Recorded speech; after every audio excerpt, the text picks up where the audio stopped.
اللہ کے نام سے شروع جو بہت مہربان رحمت والا ہے۔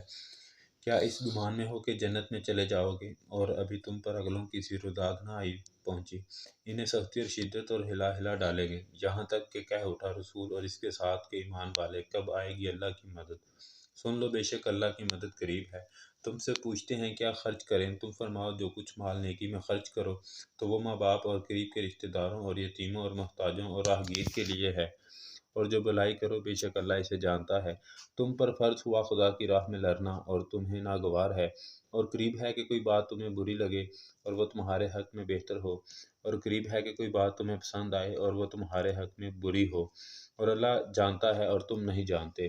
تم سے پوچھتے ہیں ماہ حرام میں لڑنے کا حکم، تم فرماؤ اس میں لڑنا بڑا گناہ ہے، اور اللہ کی راہ سے روکنا اور اس پر ایمان نہ لانا اور مسجد حرام سے روکنا اور اس کے بسنے والوں کو نکال دینا، اللہ کے نزدیک یہ گناہ اس سے بھی بڑے ہیں، اور ان کا فساد قتل سے سخت تر ہے، اور ہمیشہ تم سے لڑتے رہیں گے۔